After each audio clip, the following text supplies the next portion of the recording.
Hola a todos y a todas. Ante todo, daros las gracias por estar aquí, conmigo y con mi amigo Proyecto Cabra. Como algunos lo conoceréis, también como Alejandro. Vamos a hablar, ¿vale? Vamos a dar una pequeña charla. Bueno, va a hablar mejor dicho él, sobre el tema del terror. Vamos a empezar desde lo que viene siendo las novelas hasta lo que hoy en día son más conocidos, como pueden ser los videojuegos, o a lo que él, como muchos conoceréis por sus vídeos, son los creepypastas, las historias de internet. Entonces, pues, sin más dilación, voy a darle paso a él y espero que os guste la charla que os tiene que dar. ¡Hazme un hijo! ¡Lo queremos! Bueno, muchas gracias, Adri, por esa introducción tan buena. ¿Me escucháis bien? Sí, perfecto. Vale. Bueno, estoy muy emocionado porque esta es la primera conferencia que doy en mi vida y entonces espero que salga bien y nos divirtamos porque tampoco quiero que esto sea un tostón, ¿vale? De vez en cuando me pondré a hacer el payaso con este y nos reiremos de vez en cuando, ¿no? Pero también daré opiniones, ¿vale? Sobre ciertas cosas, pero es eso, son opiniones, no es una crítica ni nada. Yo no intento convencer aquí a nadie de nada y lo que quiero es que nos lo pasemos bien. Bueno, esta conferencia va a ser como un viaje en tren, ¿vale? Vamos a viajar por el tiempo, por así decirlo. Y nuestra primera parada sería la literatura. Me gustaría hacer un pequeño inciso sobre una novela que es la Divina Comedia de Dante Alighieri y la parte del infierno, digamos que causó mucho terror en la sociedad, tanto que incluso hoy en día se sigue referenciando. Ya sabéis, un infierno dantesco es el típico de los tridentes, los demonios, los pecados que van como un embudo. Eso todavía a día de hoy se sigue utilizando. Pero bueno, historias de terror, incluyendo el folclore. Pero las historias de terror, denominadas así, literalmente, han sido escritas por varios autores, algunos muy poco conocidos en vida, como Edgar Allan Poe. ¿Sabéis quién es? Sí. Os suena, por ejemplo, el poema del cuervo, ¿no? Muy famoso. En Los Simpsons Lo parodian hicieron bastante. una parodia una vez bastante chula. Entre otras muchas historias que él ha escrito que, bueno, han sido referenciadas y parodiadas hasta el hartazgo ya. Pero en vida fue muy poco valorado. Fue más adelante con escritores como Howard Phillips Lovecraft, que, bueno, si no lo menciono, pues empezaréis a lanzarme las sillas a la cabeza, cosa que comprendería. ¿Sabéis quién es, no? Sí. Bueno, la llamada de Cthulhu es la más famosa, entre otras. Este hombre marcó un antes y un después en lo que es las historias de terror, porque digamos que sus criaturas, sus monstruos cósmicos, a veces con descripciones muy leves, pues ya creaban un terror alucinante. Y bueno, hay muchos escritores actuales que lo tienen como referente, como Stephen King. Ese sabe quién es, ¿no? Sí. Ese es famoso. Que lo utilizan mucho su mitología. Y vamos, ahora hay hasta juegos de mesa, de todo. Quiero mencionar también a Guy de Maupassant, que era un escritor de terror francés que... Él tenía ciertos problemas psicológicos, ¿vale? Su locura, él ha estado en centros psiquiátricos en su vida y bueno, su historia de terror se basan sobre todo en plasmar el miedo más profundo que sentía, que era su mente. Los monstruos, ¿sabéis quién era? Guy de Maupassant. ¿Os suena? Pues es un escritor muy interesante. Los monstruos más escalofriantes, sin duda, son los seres humanos. Y Thomas Harris creó al monstruo humano más emblemático de la historia del terror, que es Hannibal Lecter. ¿Sabéis quién es, no? Sí. Bueno, este personaje nos hace recordar que un hombre así podría existir en la sociedad de hoy en día y podría ser nuestro vecino, nuestro compañero de trabajo, de clase o el que tenemos sentado justo al lado. ¿Quién sabe? ¿Me puedes describir un poco, Aníbal? Hannibal Lecter, pues, es es un asesino en serie, descrito en pocas palabras, era un caníbal, que, bueno, era muy inteligente, estaba inspirado en otro asesino en serie, real, que era... ¿cómo se llamaba este asesino en serie? Ted Bundy. Ted Bundy era un asesino en serie que existió de verdad, fue psicólogo también, igual que Lecter, y bueno, un asesino en serie de mujeres, no era caníbal. El canibalismo viene de otro asesino en serie que se llamaba Ed Gein, que se hizo muy famoso porque llegaron a su casa y encontraron pues sus habitaciones decoradas con carne, piel, órganos y huesos de sus víctimas. Dejando de lado esta parada de la literatura, vamos al cine. Iba a mencionar series, pero desgraciadamente pues no tenemos tanto tiempo, ¿vale? Así que me gustaría solo hacer énfasis en una serie actual que es Stranger Things. No sé si la habéis visto. Yo sí. Pues esa es muy buena. O una ya más de mi época, que son las adaptaciones de las historias de Stein, conocidas como Pesadillas. Hicieron una película hace poco, pero era un poco mala, digamos. Es muy infantil. Era un poco infantil, pero bueno. Bueno, el cine. Monroe hizo una película llamada Nosferatu, que mostraba la historia de un vampiro que no brillaba al sol. ¿Vale? Y al ser muda, pues evidentemente la imagen era muy importante, ¿no?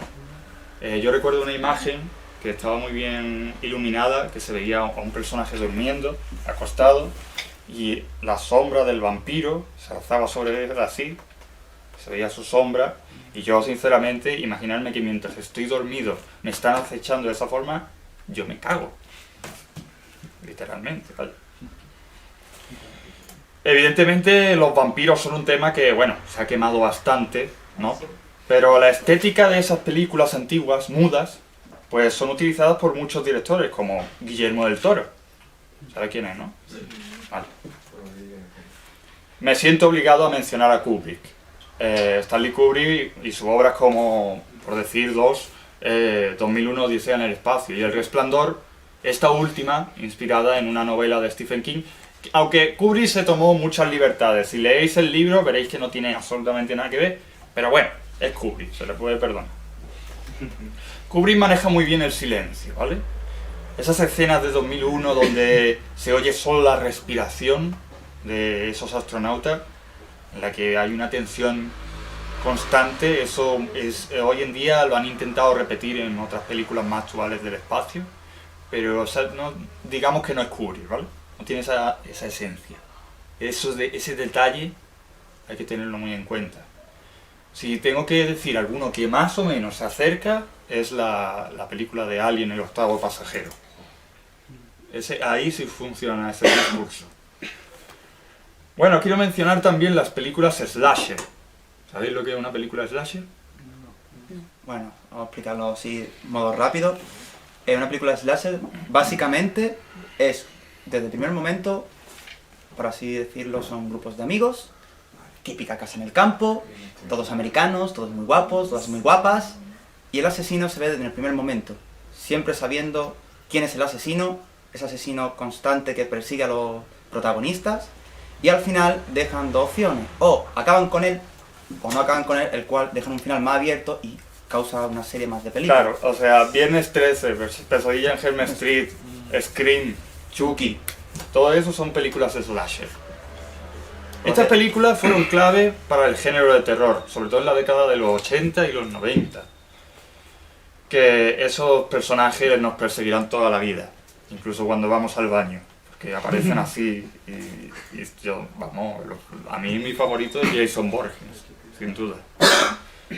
Pero lo malo es que quizás estos personajes pues se han convertido en lo que vulgarmente se conoce como un Gary Stu.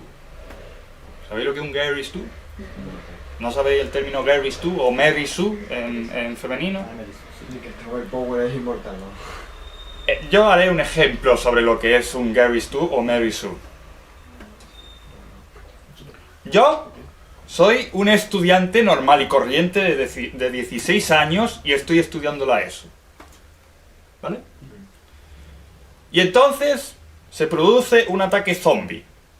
Lo más genérico del mundo. He ido a lo más fácil para que os hagáis a la idea. Pero, por supuesto, cuando me dan una pistola, yo sé perfectamente cómo funciona. Tengo una puntería excelente. Pero, cuidado, porque si nos encontramos un coche, a pesar de que yo no tengo ni carnet de coche, ni he sabido conducir en mi vida, yo lo conduzco. Y lo hago muy bien. Sé hacer trompos y todo. Cosa que yo, que llevo 4 años, ni haría ni de coña. Pero bueno, la cosa es que, cuidado, nos hemos quedado sin gasolina. No pasa nada. Ojo a este bote que me acabo de encontrar y este por aquí. Voy a echarlo aquí en el depósito. Hala, ya arranca. Perfecto. Estupendo, vámonos. Y bueno, evidentemente yo me follo a cualquier hombre o mujer de la serie si me da la gana, porque puedo. Y da igual si me muerden todos los zombies de la película, porque resulta que yo soy la cura. Un Gary Stu. Eso es un Gary Stu. Vale. En las películas slasher actuales sobre todo, o cuando se hacen remake de los remakes, eso ya hablaremos, da igual lo mal que esté el asesino. Siempre aparece al final y resulta que no murió. Porque así podemos hacer más películas con adolescentes estereotipados a más no poder y que están solo ahí para que los maten. Eso lo habéis visto en alguna película actual sobre todo, ¿no? Esta es Betty y muere. Bien. O Charlie. Seguro que era negro. Bueno, pero en los 90 apareció una película llamada El proyecto de la bruja de Blair. ¿Sabéis cuál es? Yo la recomiendo encarecidamente, ¿eh? Esta película ha sido muy criticada últimamente, porque dicen que resulta insatisfactoria. Lo que pasa es que... A ver, esta película no tiene un solo screamer. No le hace falta, ¿vale? Pero digamos que...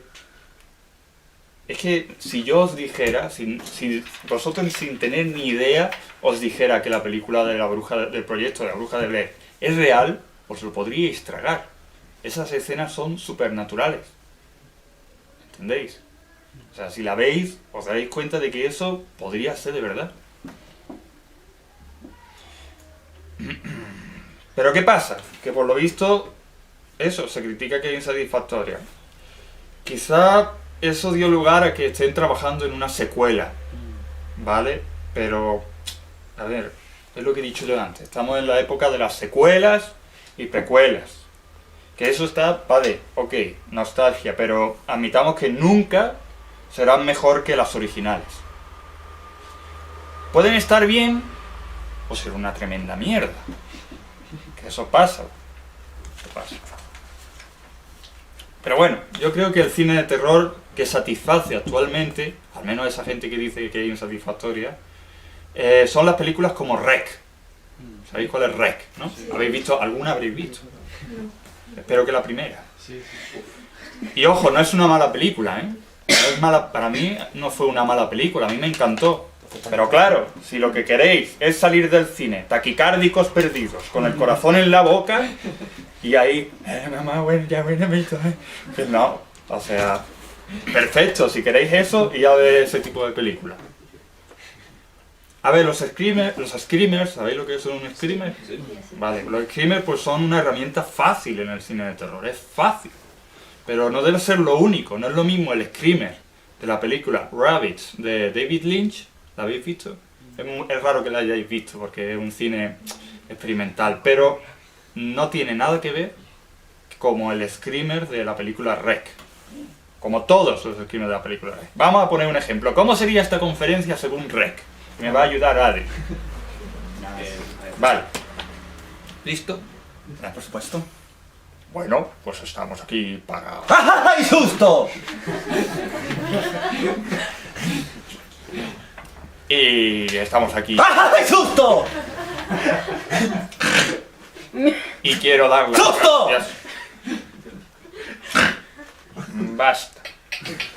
Ha quedado claro, ¿no? Sí. Vale, ¿cómo sería esta conferencia según Rabbits? ¿Cómo sería esta conferencia según Rabbits? En algún momento de esta conferencia, algo va a aparecer por esa puerta. O incluso detrás de vosotros. ¿Cuántos cuellos acabáis de romper? Seguro que está bien. A ver, me gustaría hacer un inciso. Me gustaría hacer un pequeño inciso, porque, a ver, mis amigos me odian mucho. Sobre todo cuando quedamos para ver pelis en sus casas. Es un poco irritante. Vale. Me han llegado a comparar con ¿cómo era este? Como Sheldon Cooper. Correcto. O algo así. Lo que pasa es que tengo un problema, ¿vale? Tengo un pequeño tic nervioso, muy incómodo, que me desearía no tener. Pero lo que pasa es que cuando veo una incoherencia argumental, como una pirámide de grande, pues me da el tic nervioso en el ojo izquierdo. Empieza a temblar. Y me sale un bulto aquí en el cuello. A veces se pone así. Y no puedo evitar soltar en plan de ¿y esa mierda? ¿Alguno de vosotros tiene este tic? Sí. Te compadezco. Por ejemplo, tío, ¿te acuerdas cuando fuimos a ver la película del Conjuro a casa de Cristina? Por supuesto. ¿Tú te acuerdas de esa escena? Mira, es una ¿habéis visto El Conjuro 2? No. El Conjuro 2 es una película que es una pena, porque esa película está basada en un hecho real, que es un suceso de la familia Warren. Esa familia era como, yo qué sé, como Iker Jiménez, pero a lo bestia. Y esa gente era a lo bestia porque iban a las casas y la mujer era vidente de verdad. Y lo pasaron muy mal, esa familia. Bueno, ¿qué pasa? Me gustaría representar una escena muy buena, de la película del Conjuro, en especial, que es la del pasillo. A ver, era una escena que a mí me hizo mucha gracia, personalmente, porque ahí estaba un pasillo, ¿no? Y entonces un niño chiquitito de una familia que está sufriendo ataques paranormales sexuales, pues... ¿Sexuales? Sí, muy sexuales. Oye, mira. Bueno, pues espera, voy a hacerlo así porque es que es buenísimo. Yo soy el niño, ¿no? Y entonces llego por el pasillo. ¡Ay, me tropiezo! Era un coche de bomberos. Digo, vaya mierda de coche de bomberos. Que quede claro que tengo un coche de bomberos en la mano. Lo voy a dejar aquí donde mi juguete. Y aquí está mi cuarto. Me voy a meter en la cama. Algo pasa, el niño tiene algún sentido arácnido y hace así. Y mira por el pasillo. Y otra vez.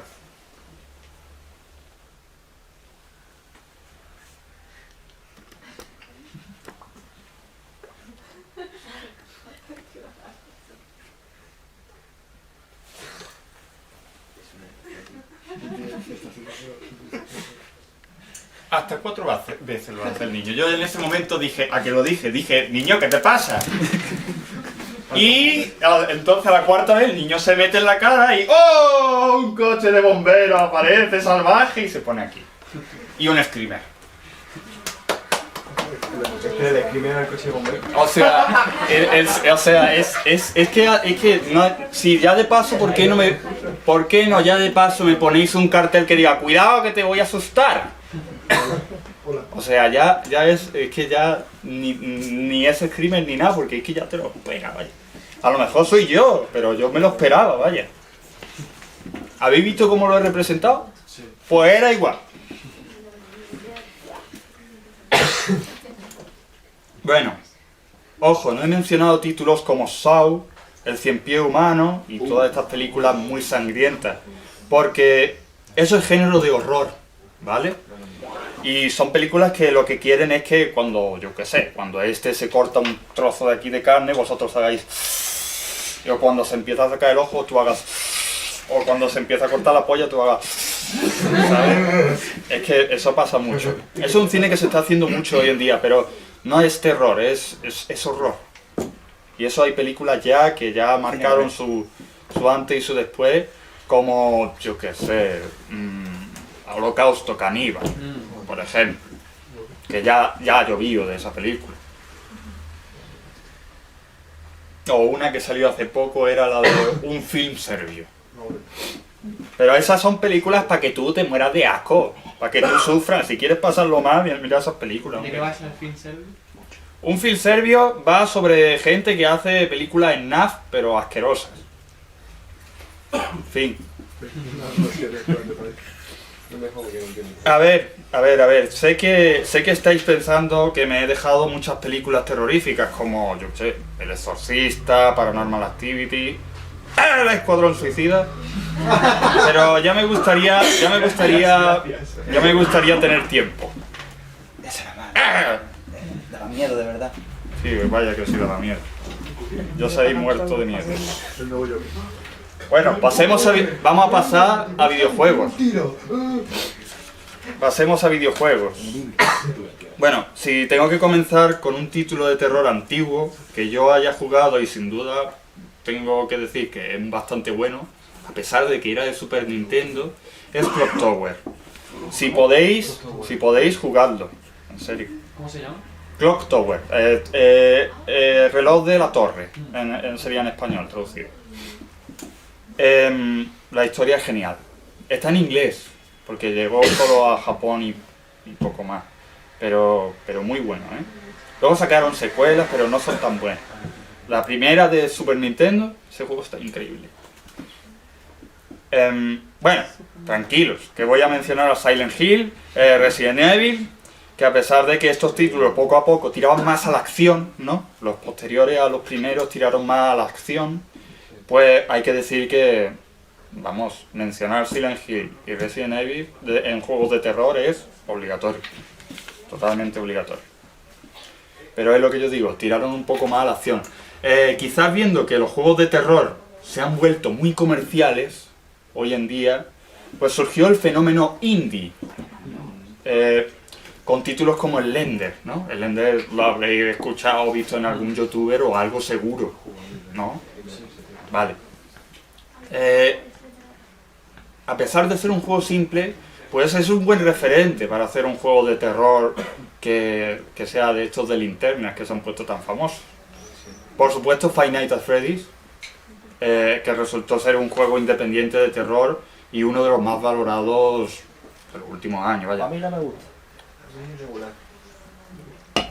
A ver, A mí me asustó mucho. depende, hay gente que le gusta y no, y ya está. Pero qué curioso, ¿no? Cómo los screamers o los jumpscares se han convertido otra vez en la herramienta preferida a la hora de provocar miedo en el jugador, igual que en el cine. De algún modo hemos pedido eso poco a poco. Como dije antes, es un recurso fácil. Más actuales están Outlast, ¿no? Que sinceramente me encantó. ¿Sabéis cuál es Outlast? Sí. El del psiquiátrico. Pues está muy bien, Pero El Amnesia. ¿qué pasa? Que me gustaría... Amnesia también es un buen juego. Me gustaría explicar una comparación que hizo un youtuber que se llama Boss Production. ¿Sabéis quién es? Sí.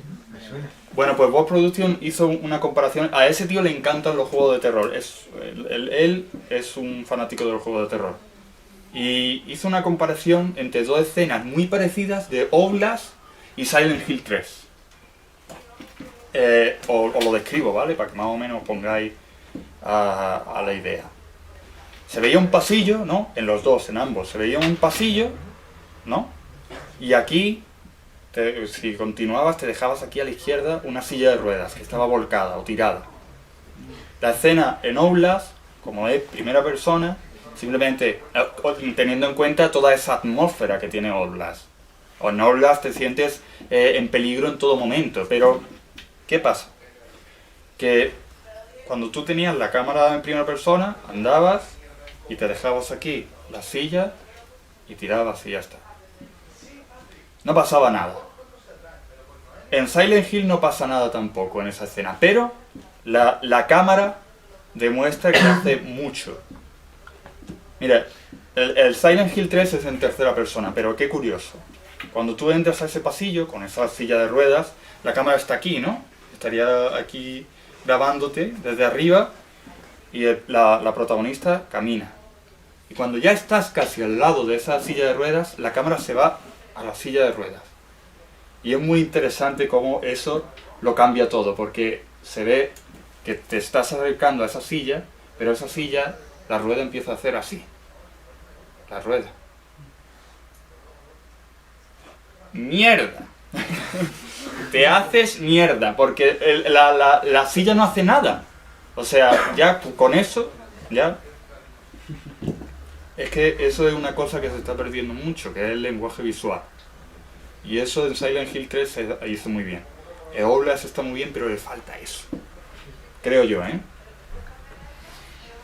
Bueno, juegos como The Evil Within, más actuales, utilizan la tercera persona, pero lo malo es que cuando estás jugando no paran de salirte esos bloques de tutoriales, pulsa tal, haz tal, para hacer tal, y eso quita un poco, ¿no?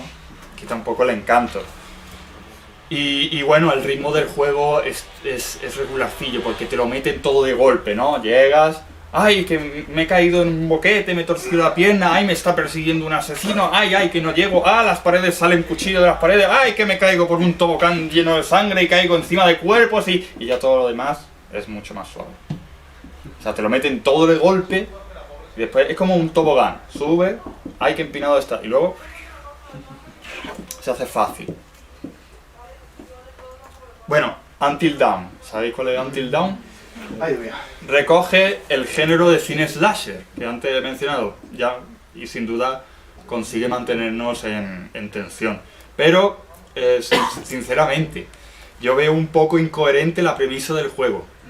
Porque, imaginaos que un día un amigo os llama... ¿Me puedes ayudar? Yo te ayudo. Venga, imaginaos que un amigo os llama, un día. Yo te llamo.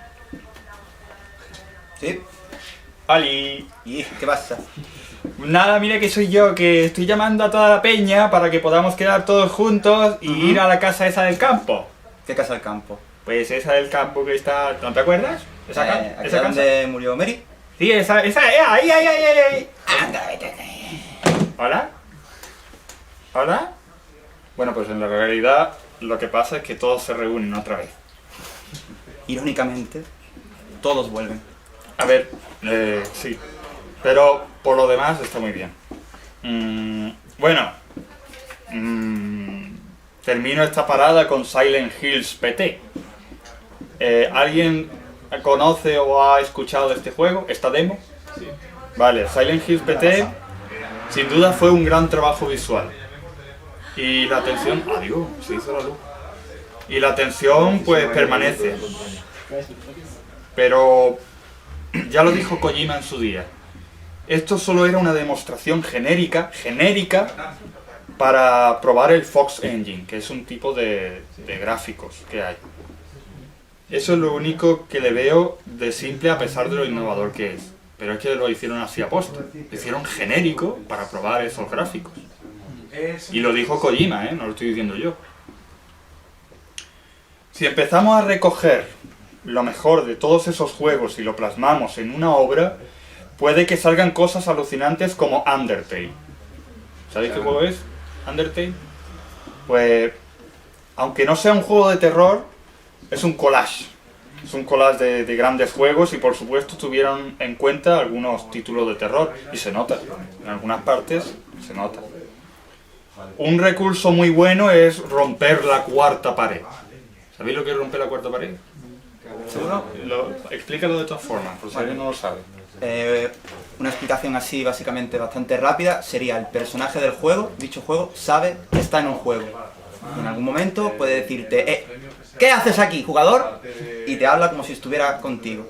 Es una explicación bastante básica y rápida para... Como por ejemplo en el juego, un juego que rompió la cuarta pared muy bien, era en Metal Gear Solid cuando peleabas con Psycho Mantis.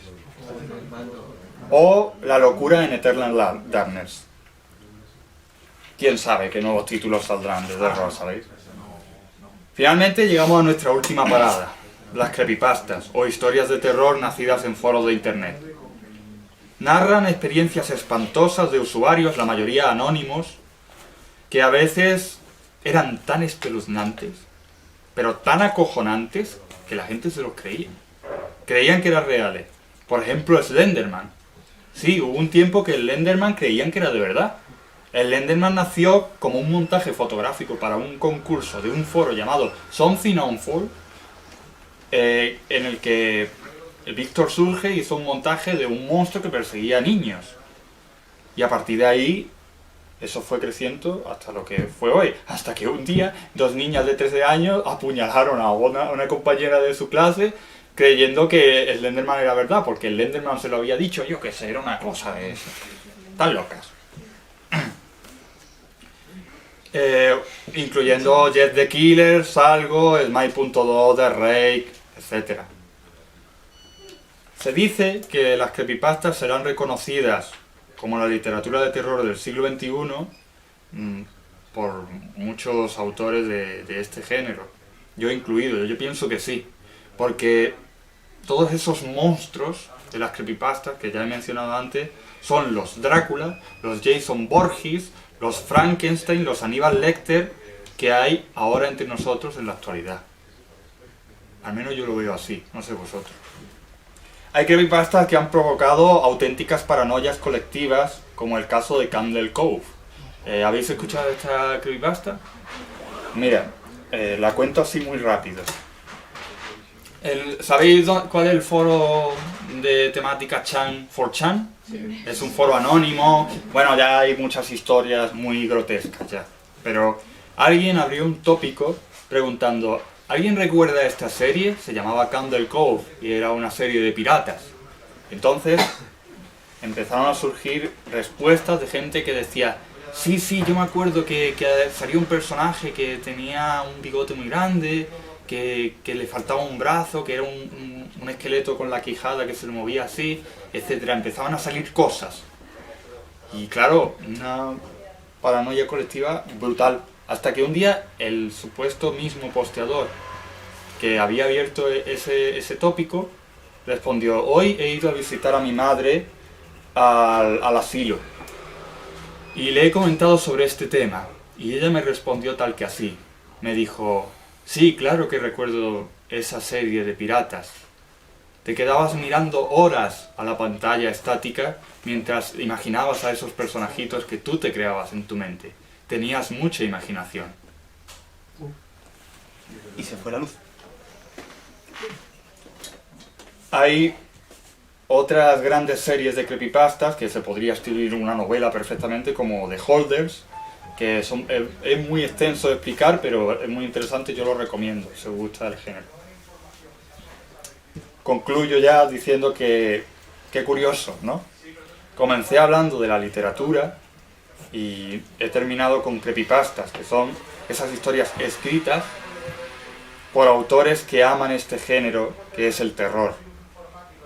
Y lo único a lo que recurrían realmente para estructurar esas historias eran sus propios miedos, hallados en lo más profundo de sus mentes, creando a aquellas criaturas que los observan en la oscuridad, pero que nosotros no podemos ver con los ojos abiertos. Espero que hayáis disfrutado de este viaje, yo lo he disfrutado mucho. Muchas gracias.